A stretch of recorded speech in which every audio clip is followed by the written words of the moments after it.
ដំបូងនៅសាររឿងយើងក៏បានឃើញនៅក្មេងស្រីម្នាក់កំពុងតែយំផងដែរដែលនេះគឺស្ថិតនៅក្នុងមណ្ឌលកម្មាកំព្រាមួយដែលមានឈ្មោះថា Dead Mansion ដែលស្ថិតនៅក្នុងប្រទេសរុស្ស៊ីនៅក្បែរនេះយើងក៏បានឃើញនៅ sister ម្នាក់ដែលម្នាក់នេះគឺមានឈ្មោះថា Rachel ដែលក្មេងទាំងអស់នេះគឺពិតជាមានតម្លៃខ្លាំងមែនតើយល់ហ្មងវាគឺជាកាដូនៃព្រះជាម្ចាស់ច្បាស់ណាស់ពួកគេគឺជាក្មេងពិសេសអញ្ចឹងទៅពួកគេគួរតែមានឪពុកម្ដាយដែលពិសេសដូចគ្នាដល់ពេលនេះយើងក៏បានឃើញនៅម្ដងម្នាក់ដែលគេបានដើរមកកាន់ទីនេះផងដែរដោយគេក៏បាននិយាយទៅកាន់ក្មេងប្រុសម្នាក់នោះថាឯងគឺជាកូនរបស់យើងហើយឥឡូវហ្នឹងឆាប់ទៅតាមយើងហ្មងទៅដល់បរិមមួយធំម្នាក់នេះគឺគាត់គឺមកទីនេះដើម្បីយកក្មេងទៅចិញ្ចឹមធ្វើជាកូនធម៌របស់គាត់ណាដោយគាត់ក៏បានយកក្មេងម្នាក់នេះទៅផងដែរបើយើងមកកាន់ Rachel ជាមួយនឹងក្មេងផ្សេងៗទៀតពួកគេក៏បានលាទៅកាន់ក្មេងប្រុសម្នាក់នោះផងដែរតែព្រោះ Rachel គាត់ក៏បានជិះទៅកាន់ក្មេងៗរបស់គាត់ថាបានហើយតែប៉ុណ្្នឹងគឺបានហើយគឺដល់ម៉ោងវឹកហាត់ហើយដែលធ្វើពួកគេគឺចាប់ដើម serious យកហ្មងពួកគេក៏បានយកអាវុធរបស់គេដើម្បីមកត្រៀមដើម្បីធ្វើការបង្ហាត់របស់ពួកគេតែម្ដងប៉ុន្តែយើងក៏បានឃើញនៅលោកឪពុកនៃព្រះវិហារមួយនេះផងដែរឥឡូវយើងសូមហៅគាត់ថាជា director ហ្មងណាដោយគាត់ក៏បាននិយាយថាក្មេងទាំងនេះគឺគាត់ក៏បានធ្វើពួកគេខាត់ជាអាវុធតាំងពីពួកគេគឺនៅក្មេងៗមកម្លេះអញ្ចឹងវាឆ្ងល់ទេហេតុអ្វីបានជាពួកគេនេះគឺមានតម្លៃនៅចិត្តនោះយើងក៏បានឃើញនៅ trainer របស់ក្មេងៗទាំងអស់នោះផងដែរដែលនាងក៏មានឈ្មោះថា Sophia យើងក៏ថាឃើញនាងនៅក្នុងរឿង Lucky Sama ដល់នាងគឺជាអ្នកបង្រៀននៅក្បាច់ system ទៅកាន់ជ័យនៅក្នុង chapter ទី207បើយើងមកទៅកាន់ក្មេងប្រុសអំបញ្ញមិញជាមួយនឹងឪពុករបស់គេដល់ឪពុកអញ្ចឹងមកគេក៏បានឲ្យរូបថតមួយទៅកាន់គេដែលប្រាប់ទៅកាន់គេថាស្លាប់ប៉ប៉ែនឹងហ្មងទៅអានឹងគឺជាគោលដៅរបស់ឯងណាដល់ក្មេងប្រុសនោះក៏បានមើលយ៉ាងយកចិត្តទុកដាក់យកហ្មងពេលនេះយើងក៏បានឃើញ director ដល់គាត់ក៏បាននិយាយថាក្មេងទាំងអស់នោះគឺគាត់ក៏បានវឹកហាត់យ៉ាងសាហាវខូខើជាពិសេសស្តង់ដារនៃការវឹកហាត់របស់ពួកគេគឺលើសទៅហ៊ានទៅទៀតអញ្ចឹងទៅគាត់ក៏បានបង្កើតនៅច្បាប់ចំនួន3ដើម្បីឲ្យពួកគេគោរពតាមដោយច្បាប់ទី1ពួកគេគឺត្រូវតែស្ដាប់តាមបញ្ជារបស់ឪពុកម្ដាយជាដាច់ខាតយកហ្មងគឺមិនអាចប្រកែកបាននោះទេច្បាប់ទី2ពួកគេគឺមិនអាចប្រើប្រាស់នៅតាមពុកពិសេសរបស់គេហ្នឹងដោយមិនមានការអនុញ្ញាតអំពីឪពុកម្ដាយនោះឡើយច្បាប់ទី3បើសិនមកឪពុកម្ដាយរបស់គេហ្នឹងគឺមានបញ្ហាអ្វីអពួកគេគឺមិនបាច់ចឹងខ្វាយខ្វល់អំពីច្បាប់ទាំងពីរខាងលើនោះទេបើចឹងគឺសកម្មភាពដោះស្រាយនៅស្ថានភាពនឹងភ្លាមយកហ្មងបើយើងមកកាន់ក្មេងប្រុសមិនវិញដល់គេក៏បាននិយាយទៅកាន់ឪពុកអញ្ចឹងមកគេថាគេមានឡានមួយតាមពីក្រោយពួកយើងតែឪពុករបស់គេគឺគ្មានខ្វាយខ្វល់ពីអ្វីទាំងអស់ដល់គាត់ក៏បានប្រាប់កាន់ក្មេងប្រុសនោះថាមិនបាច់ចឹងខ្វាយខ្វល់ទេមើលមុខអត់នឹងឲ្យចាំឲ្យស្លាប់ទៅកាន់អាប៉ែកឲ្យគាត់ប៉ុន្តែយើងក៏បានឃើញនៅឡានមួយនឹងក៏បានបើកពពកនៅឡានឪពុករបស់គេតែម្ដងដែលធ្វើឪពុករបស់គេគឺធ្វើបានស្លាប់នៅកន្លែងភ្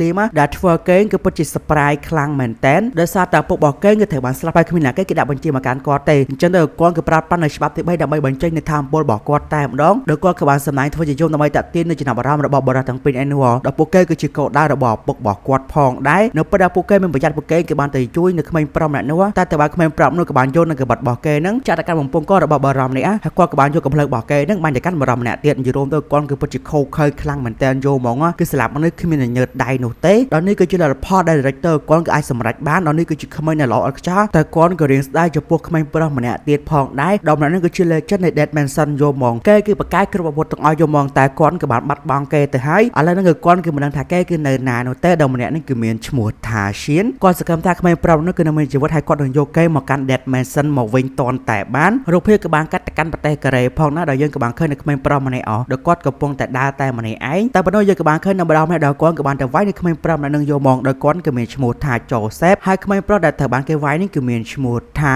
Yunho ដល់ប៉ា Joseph វិញគេក៏បានសួរទៅកាន់ Yunho ថាមិនចេះគេថាដៃអញមានអីចង់និយាយអត់តែបើយើងមកទៅកាន់ Yunho វិញដល់គាត់គ្មានហ៊ានតដៃជាមួយនឹងគេទេដោយសារតែឪបើប៉ានេះគឺជាអ្នកមានអំណាចនៅបននេះគឺគាត់គឺមិនហ៊ានផ្ដេសផ្ដាស់ឬក៏ល្មើជាមួយនឹងគេនោះឡើយដល់ Yunho គាត់ក៏បាននិយាយទៅកាន់ប៉ានឹងថាម្ដាយមិញ perfect បងឲ្យ 18000 point អែហ្មងបើយើងមកទៅកាន់ Joseph វិញដល់គាត់គឺពិតជាសប្បាយចិត្តខ្លាំងមែនតើយកហ្មងប៉ុន្តែយើងក៏បានឃើញនៅក្មេងប្រុសម្នាក់ដល់ម្នាក់នេះគឺមានឈ្មោះថា Sion ដោយគេក៏បានរត់សម្ដៅទៅកាន់ Yunho ហើយគេក៏បានរត់ណាប៉ា Joseph នឹងផងដែរដោយគេក៏បានវាយទៅកាន់ Yunho មកដៃក៏ដាក់ពោះយកមកហើយគេក៏បានសួរទៅកាន់ Yunho ថាមិនចេះដៃអញគឺធ្ងន់អត់វើយធ្ងន់ជាងប៉ា Joseph នឹងអត់បើយើងមកទៅកាន់ Joseph វិញបើគាត់គឺពិតជាខឹងទៅកាន់ប៉ា Sion នឹងខ្លាំងមែនតើយកហ្មងហោះអាសម្រាមដោយគេក៏បានទះទៅកាន់ Sion មកកាភ្លៀងយកហ្មងតែ Sion ក៏គ្មានហ៊ានជាមួយនឹងប៉ា Joseph អីនឹងទេដោយសារតែឪរបស់វាមានអំណាចគាត់ក៏បានលើកដៃទៅសារទៅកាន់ប៉ា Sion នឹងយកហ្មងដែលធ្វើ Sion គាត់ក៏រៀងសប្បាយចិត្តផងដែរគាត់ក៏បាននិយាយទៅកាន់ប៉ា Sion តែកុំភ្លេចទៅចាំទិញមរីឲ្យយើងផងដោយ Joseph ជាមួយនឹងគ្នារបស់គេបានដែរចាក់ចាញ់យកហ្មងបើយើងមើលទៅកាន់ប៉ា Sion វិញដល់គាត់គឺពិតជាខឹងខ្លាំងមែនតើយកហ្មងហុយអាចង្រៃយកលខូដល់ស៊ីក្បាលមកបិជើងហ្មងថ្ងៃនេ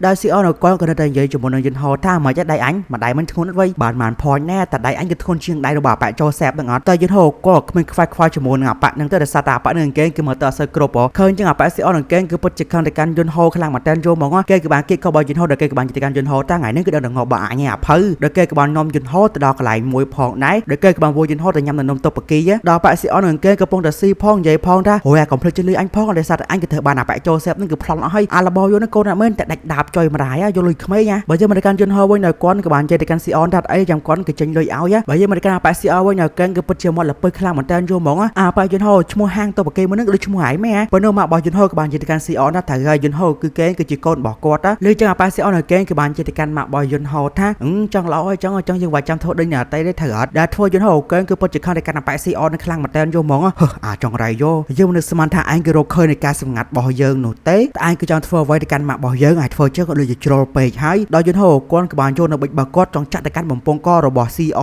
តែម្ដងបើយើងមិនកាន់ CEO វិញដល់ពេលនេះគាត់ក៏បានអង្គគ្រប់ទៅកាន់មករបស់យន្តហោដល់គាត់ក៏បាននិយាយទៅកាន់មករបស់យន្តហោថាខ្ញុំគឺជាមិត្តភក្តិរបស់យន្តហោដែលធ្វើមករបស់យន្តហោគាត់គឺពិតជាសប្បាយចិត្តខ្លាំងមែនតើយល់ហ្មងតែបើយើងមកកាន់យន្តហោវិញដល់គាត់គឺបានថ្មីសយកមកដោយសារតែគាត់គឺប៊ីចាក់ទៅកាន់អាប៉ា CEO ណោះដល់ពេលនេះមករបស់យន្តហោជាមួយនឹង CEO ក៏បាននិយាយគ្នាលេងផងដែរឃើញចូលយន្តហោគាត់គឺអត់សំណុកចិត្តនោះទេគាត់ក៏បាននិយាយទៅកាន់មករបស់គាត់តែឥឡូវនេះពួកគេគឺត្រូវទៅហើយដោយសារតែមិត្តភក្តិដើម្បីចាំមកទៅនោះទៀតដែលធ្វើមករបស់គាត់គឺពិតជា surprise ខ្លាំងមែនតើគាត់ក៏បានខ្ចប់នៅនឹងតុបគេសម្រាប់ពួកគេយកទៅឲ្យមិត្តភក្តិរបស់គេញ៉ាំផងដែរដល់យន្តហោគាត់ក៏បានប្រកែកយកបងតែបើយើងមកកាន់អាប៉ា CEO វិញដល់គេគឺពិតជាសប្បាយចិត្តខ្លាំងមែនតើយល់ហ្មងមើលនិយាយថានឹង free មិនបដា free ខ្ញុំយកនេះដែលធ្វើយន្តហោគាត់គឺពិតជា set ខ្លាំងមែនតើយល់ហ្មងបើយើងមកកាន់មករបស់យន្តហោវិញដល់គាត់គឺពិតជាសប្បាយចិត្តដល់គាត់ក៏បាននិយាយទៅកាន់ CEO ថាបើសិនមក CEO គាត់ក៏ជាមិត្តភក្តិរបស់យន្តហោគាត់ក៏ចាប់ទុក CEO ក៏ជាកូនប្រុសរបស់គាត់ដូចគ្នាតែធ្វើ CEO នៅគាត់ក៏បានញញឹមផងដែរគាត់ក៏បានហៅមករបស់យន្តហោថាជាម៉ាក់ដូចគ្នាដល់ពេលនេះ CEO នៅគាត់គឺពិតជាសប្បាយចិត្តខ្លាំងមែនតើយល់ហ្មងតែប៉ុណ្្នឹងក៏ដឹងតែសិតតែសាច់ហើយបើយើងមកកាន់យន្តហោវិញដល់គាត់ក៏បានសុំអង្វរទៅកាន់ CEO ថាកុំប្រាប់រឿងទាំងអស់ហ្នឹងទៅកាន់ Joseph បើសិនមក Joseph ដឹងមករបស់គាត់គឺនៅមានគ្រោះថ្នាក់យកហ្មងដល់ពេលនេះ CEO នៅគាត់ក៏បានដើរចេញពីអ្នកទាំងពីរផងដែរដល់មករបស់យន្តហោក៏បាននិយាយទៅកាន់ CEO ថាលើគាត់កុំភ្លេចហៅមិត្តភក្តិមកផង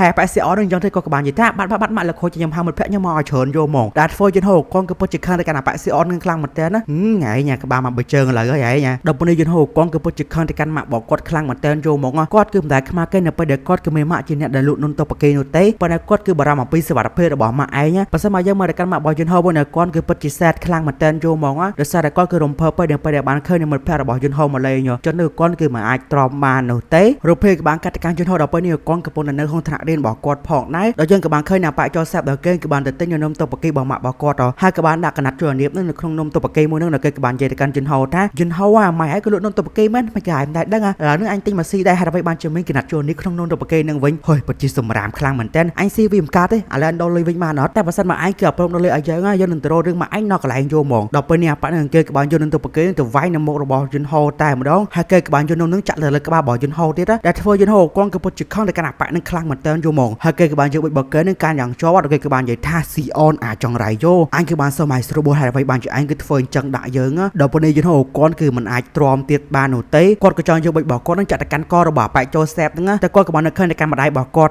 ់គាត់ក៏មិនចាក់ទៅកាន់អាប៉ាចូលសេបនឹងតែម្ដងបើយើងមកទៅកាន់អាប៉ាចូលសេបហ្នឹងដែលគេគឺពិតជាខំទៅកាន់យន្តហោនឹងខ្លាំងមែនតើយកហ្មងអាចង់រ៉ៃយោហ៊ានតតដៃមើលអញផងរូបភាពក៏បានកាត់ទៅកាន់កន្លះម៉ោងក្រោយដល់យើងក៏បានឃើញនៅស៊ីអនគាត់ក៏បានដើរចូលមកកាន់ថ្នាក់របស់គាត់ផងដែរគាត់ក៏ប៉ុន្តែឆ្ងល់ចាំអាប៉ាយន្តហោនៅណាវិញមិនក៏គាត់ក៏រកវាមិនឃើញអញ្ចឹងប៉ុន្តែគាត់ក៏បានឃើញនៅប៉ូលីសនៅកន្លែងនោះផងដែរដល់ពេលគេក៏បានប្រាប់ទៅកាន់ស៊ីអនថាគឺយន្តហោគាត់ក៏ត្រូវបានអាប៉ាចូលសេបហ្នឹងវាយយោរយៈពេល5នាទីជាប់យកហ្មងទោះបីជាយន្តហោគាត់ក៏បានសុំទោសទៅកាន់អាប៉ាចូលសេបនឹងខ្លាំងប៉ុណ្ណាក៏ដោយដល់ប៉ានឹងគេក៏លើកលែងឲ្យយន្តហោដូចគ្នាដោយសារតែអញ្ចឹងហើយគាត់ក៏សម្រេចចិត្តថាគាត់ក៏បានលើកអំពីគឺដើម្បីបញ្ចប់រឿងទាំងអស់យកហ្មងបើយើងមកកាន់អាប៉ាចូលសេបវិញនៅពេលដែលគេក៏បានធ្វើឲ្យយន្តហោលោតហើយដល់គេក៏គ្មានខ្វាច់ខ្វល់ពីអ្វីទាំងអស់ដោយសារតែគេក៏ធ្លាប់ធ្វើរឿងនឹងកាលពីប្រហែលឆ្នាំមុនផងដែរដល់ពេលនេះចូលសេបគាត់ក៏បានទៅជួបនឹងមិត្តភក្តិរបស់ពួកគេផងណាគេក៏បាននិយាយទៅកាន់ពួកគេថាពួកគេគឺទទួលកំហុសជំនួសគាត់ថាពួកគេជាអ្នកដែលច្រានយន្តហោចេញអំពីអាគារហើយមិនចាំបាច់តតងជាមួយនឹងរឿងច្បាប់នោះទេដោយសារតែពួកគាត់គឺជាមេធាវីកម្ពុជាហើយគាត់នឹងរៀបចំដើម្បីទៅចាប់ការម៉ាក់របស់យន្តហោដើម្បីឲ្យគាត់ក៏ដល់នៅពីបណ្ដឹងផងដែរហើយពួកឯងគឺមិនបាច់ចាំបាច់ទេគឺពួកយើងគឺមកឲ្យឯងធ្វើ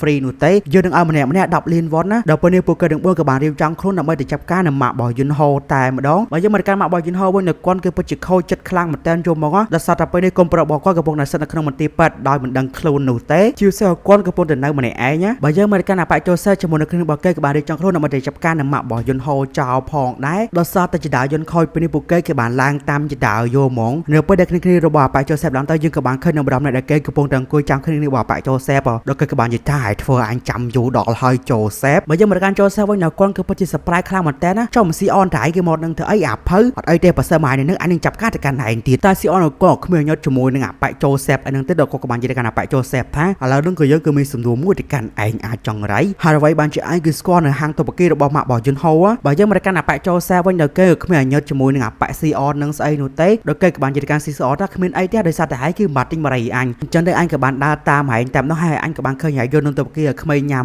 អញគឺពិតជាឆ្ងល់ខ្លាំងមែនតើហើយអញក៏បានធ្វើដំណើរទៅកាន់ហាងតុបកេក៏បានឃើញនៅយន្តហោជាមួយនឹងម៉ាក់របស់គេផងដែរនេះហើយជាមូលហេតុដែលអញគឺស្គាល់ហាងតុបកេរបស់ម៉ាក់របស់យន្តហោដែលធ្វើឲ្យស៊ីអនគាត់គឺពិតជាខឹងខ្លាំងមែនតើយល់មកអញ្ចឹងមិនន័យថាគឺដោយសារតែអញបានជាអញគឺស្គាល់ហាងម៉ាក់របស់យន្តហោមែនមួយទៀតថាអញគឺមកទីនេះដើម្បីអីបើយើងមកកាន់ចូលសែវិញគាត់គ្មានខ្វាយខ្វល់ពីអ្វីទាំងអស់ដោយសារតែគាត់គឺរៀងគុំជាមួយនឹងស៊ីអនដែរគាត់ក៏សម្រេចចិត្តថាគាត់នឹងចាប់ការស៊ីអននៅនឹងយល់ហ្មងដល់ពេលនេះពួកគេក៏បានបើកការវិភាគទៅកាន់ស៊ីអនណាតែស៊ីអនគាត់ក៏បានយកនៅបំពង់ផលិតអគិភ័យនឹងបាញ់កាន់ពួកគេហើយគាត់ក៏បានយកបំពង់មួយនឹងគប់ទៅកាន់គ្រីរបស់ចូលសែបយកបងដែលធ្វើឲ្យបាក់នឹងគេក៏បានប្លង់ទៅបុកនៅចូលសែបផងដែរចូលសែបគាត់ក៏ពិតជាមួម៉ៅជាមួយនឹងអាប៉ែស៊ីអននឹងខ្លាំងមែនតើយល់ហ្មងបើសិនមកយើងមកកាន់ស៊ីអវិញដល់ពេលនេះគាត់គឺអត់លេងសាច់នោះទេនៅពេលដែលចូលសែបគាត់ក៏បានបើកការវិភាគទៅកាន់គាត់ក៏បានយកបំពង់អគិភ័យនឹងយកមករកនៅការវិភាគមួយនឹងផងដែរហើយគាត់ក៏បានយកបំពង់មួយនឹងទៅវាយនៅជើងរបស់ចូលសែបដែលធ្វើឲ្យចូលសែបគាត់គឺពិតជាឈឺខ្លាំងមែនតើយល់ហ្មងដល់គាត់ក៏បានធ្លាក់ពីកម្មជីតាទៅខាងក្រោមផងដែរបើយើងមកកាន់ស៊ីអវិញដល់ពេលនេះគាត់ក៏គ្មានអាយុជាមួយនឹងអាប៉ែចូលសែបនឹងអីបន្តិចទេគាត់ក៏បានដាក់ទៅកាន់គេដែលគាត់ក៏បាននិយាយថា